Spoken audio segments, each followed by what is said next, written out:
సలహాలు సూచనలు ఇవ్వడానికే ఉంటాయి, పాటించడానికి ఉండవు అని అనుకుంటారు. ఎందుకు అని అంటే తమ దాకా వస్తే కానీ తమకు అర్థం కాదన్నట్టు నిజంగానే కక్ష సాధింపు చర్యలకు పాల్పడే ఆలోచననే ఈ రాష్ట్ర ప్రభుత్వానికి ఉండి ఉంటే ఈరోజు అక్కడ కూర్చొని అక్కడ నించొని నోటికొచ్చింది మాట్లాడే అవకాశం ఉండకపోతుండే. చెంచల్గూడనో చెర్లపల్లిలో మమ్మల్ని ఎక్కడైతే పెట్టినరో డిటెన్షన్ సెల్లో ఎవరిని కలవకుంటే నిర్బంధించినరో అక్కడనే మీరుండేటోళ్ళు. కానీ మా ప్రభుత్వం 15 నెలల్లో ఎవరి మీద కూడా కక్షా సాధింపు చర్యలకు పాల్పడలేదు. అధ్యక్ష, డ్రోన్ ఎగరేసిందని, డ్రోన్ ఎగరేస్తే ఎవరైనా అనుమతి తీసుకోకుండా ఒక డ్రోన్ ఎగరేస్తే ఆ డ్రోన్కు 500 రూపాయలు ఫైన్ వేస్తారు అధ్యక్ష.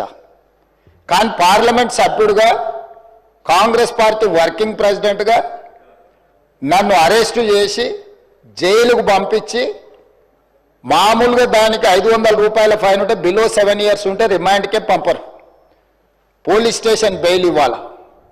కానీ అధికారాన్ని అడ్డం పెట్టుకొని అన్ని రకాల వ్యవస్థల మీద ప్రభావితం చేసి చెర్లపల్లి జైలుకు పంపించి నక్సలైట్లు ఐఎస్ఐ తీవ్రవాదులు ఉండే డిటెన్షన్ సెల్లో ఒక కాంపౌండ్లో ఏ ఒక్క ఖైదీని లేకుండా 7 ఫీట్ల బై 12 ఫీట్లు ఉంటే అందులో 3.5 ఫీట్లు పండుకోవడానికి దిమ్మె ఉంటుంది, ఒక చిన్న బాత్రూమ్ ఉంటుంది అధ్యక్ష.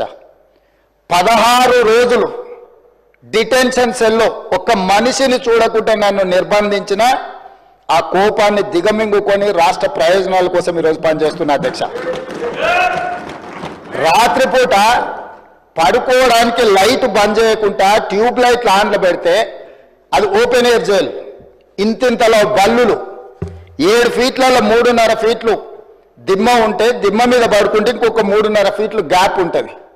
లైట్లు బంద్ చేయకుండా లైట్లు ఓపెన్ పెడితే అధ్యక్ష ఇంతింతలో బల్లులు 20-30 పైన ట్యూబ్ లైట్ ముందు పురుగులు తిరుగుతుంటే అది ఓపెన్ ఎయిర్ జైలు కాబట్టి పురుగులు వస్తే పురుగులను తినడానికి బల్లులు పరిగెత్తుతుంటే ఏ ఒక్క రోజు రాత్రి కూడా పడుకోకుండా మేల్కతో కూర్చున్న అధ్యక్ష.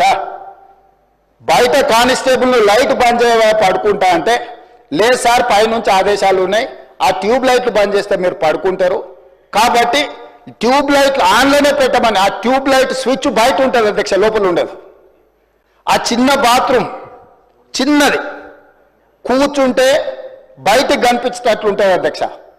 ఒకసారి నేను ఎమ్మెల్యేల హోమ్ కూడా నా దగ్గర ఉంది కదా, ఎమ్మెల్యేలను నేను తీసుకెళ్తా, మంత్రులను తీసుకెళ్తా. ఏ జైల్లో ఐఎస్ఐ తీవ్రవాదులను కరడుగట్టిన నక్సలైట్లను బంధిస్తారో పార్లమెంట్ సభ్యుని నన్ను 16 రోజులు అందులో బంధిస్తే 16 రోజులు రాత్రిపూట ఏ ఒక్క రోజు పడుకోలేదు అధ్యక్ష. పొద్దున పూట బయటకు వదిలినప్పుడు 6 గంటలకు వచ్చి ఖైదీలను బయటకు వదులుతారు కదా అధ్యక్ష. బయట ఒక చెట్టు ఉంటే 16 రోజులు పొద్దున పూట చెట్టు కింద పడుకున్న అధ్యక్ష. అయినా నేను కోపం ప్రదర్శించలే. ఇవన్నీ కూడా దేవుడు అనేటోడు ఉంటాడు, చూస్తాడు, అంతకు 4 ఇంతలు అనుభవిస్తారని నేను అనుకున్నా. సరిగ్గా నేను ప్రమాణ స్వీకారం చేసే రోజే నా మీద కక్ష సాధించిన వాళ్ళని దేవుడే చూపించి దావకంలో షరీక్ చేపించిండు అధ్యక్ష. నేను ఎవరిని ఏం అనాల్సిన పని లేదు. మొదటిసారి నన్ను జైల్లో ఎన్ని రోజులు పెట్టిండ్రో వాళ్ళకి తెలుసు. నా బిడ్డ లగ్గం ఉంటే కూడా లగ్గానికి ఇంటరిం బెయిల్ 2 గంటలు పోయి లగ్గం చూడడానికి కూడా అభ్యంతరం పెట్టి ఢిల్లీ నుంచి న్యాయవాదులను తీసుకొచ్చి ఇక్కడ వాదించి ఆయన బిడ్డ లగ్గపత్రిక రాసుకోవడానికి కూడా వెళ్ళడానికి వీల్లేదు అని చెప్పి కోర్టులో వాదించిన వాదనలు అక్కడ ఉన్నాయి అధ్యక్ష.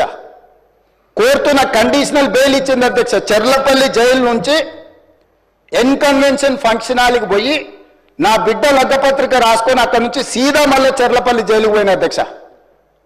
రాజకీయ కక్షా సాధింపు మీద నాదా? నా బిడ్డ లగ్గానికే పోకుంటే నన్ను అడ్డుకున్నా ఎవరికైనా అధ్యక్ష, మన పిల్లల కంటే మనకేముంటుంది అధ్యక్ష ఈ భూమి మీద? నా బిడ్డ లగ్గానికి లగ్గపత్రిక రాసుకోవడానికి కూడా అడ్డుకుంటే కూడా నేను మిమ్మల్ని ఏమనలే.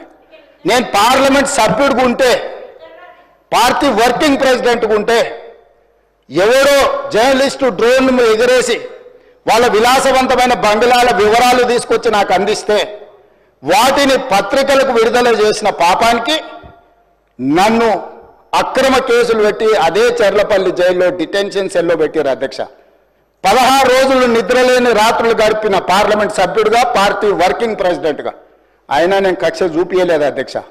నిజంగానే నేను కక్ష చూపించదలుచుకుంటే మీ కుటుంబంలో ఒక్కరు కూడా బయట ఉండరు అధ్యక్ష. అందరు చెర్లపల్లినే.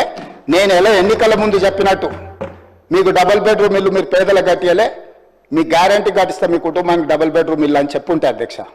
ఎన్నికల హామీలు అమలు చేయలేదంటుంది కదా అధ్యక్ష. ఎన్నికలప్పుడు ఈ హామీ కూడా ఇచ్చిన. ఆ కుటుంబానికి చెర్లపల్లి జైల్లో డబుల్ బెడ్రూమ్ కట్టిస్తా, కొడుకు కోడలు అల్లుడు బిడ్డ ఉంటే వేరే వేరే ఎందుకుంటారు, అందరినీ కలిసి ఒకటే దగ్గర ఉండేటట్టు కట్టిస్తాను. కానీ ఆ హామీ కూడా నేను అమలు చేయలే. ఎందుకంటే నేను విఘ్నత ప్రదర్శించాలనుకున్నా.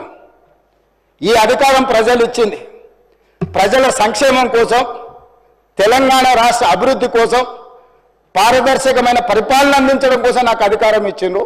ప్రజలు ఇంత పెద్ద అధికారాన్ని, ఇంత పెద్ద బాధ్యతను ఈ వయసులో నాకు అప్పచెప్పింది నా కోపం కోసమో, లేకపోతే నన్ను నా పట్ల వాళ్ళు వ్యవహరించిన విధంగానే వాళ్ళ పట్ల నేను వ్యవహరించడానికి ప్రజలు నాకు అధికారం ఇవ్వలేదని విచక్షణను ఉపయోగించి ఈరోజు కూడా వాళ్ళ మీద ఇంతవరకు అక్రమ కేసులు పెట్టలేదు అధ్యక్ష. కానీ సొంత పార్టీ ఆఫీసులో కూలీ మనుషులను తెప్పించి రికార్డ్ చేయించి పచ్చి బూతులు మీరు తిట్టిస్తే కూడా చెంపలు వలగొట్టేంత శక్తి ఉన్న సంవయనంతో ఊరుకున్న అధ్యక్ష. ఎవరైనా బజార్లో ఏదైనా మాట్లాడితే మాట్లాడిన దాన్ని కూడా సెన్సర్ చేస్తాం. బూతులు మాట్లాడినప్పుడు ఒక బీప్ పెడతాం అధ్యక్ష, టెలికాస్ట్ చేయొద్దని. కూలీ పైసలు ఇచ్చి కిరాయి మనుషులను పెట్టించి మీరు పచ్చి బూతులు మాట్లాడిచ్చినా నేను ఏమాత్రం కూడా కక్ష సాధింపు చర్యలకు పాల్పడలేదు అధ్యక్ష. కాబట్టి ఈరోజు మేమేదో కక్షా చర్యలకు పాల్పడుతున్నట్టు, మేము కక్షా చర్యలకే పాల్పడితే ముఖ్యమంత్రికి ఉన్న విశేషమైన అధికారాలతో మీరు ఒక్కరైనా బయట ఉండేటోళ్ళ. ఈరోజు తెలంగాణ సమాజం అన్నిటిని గమనిస్తుంది. ఎక్కడికి వెళ్ళానని అడుగుతున్నా, ఇంకెన్ని రోజులు బయట వదిలేస్తావని తీసి లోపలే. అసలు నువ్వు లోపలేస్తావనే కదా నీకు ముఖ్యమంత్రి పదవి చేసింది, నువ్వెందుకు ఇట్లా సమయం పాటిస్తున్నావు లోపలేయమంటే కూడా నేను ఏ రోజు కూడా అటువైపు పోయలేదు అధ్యక్ష.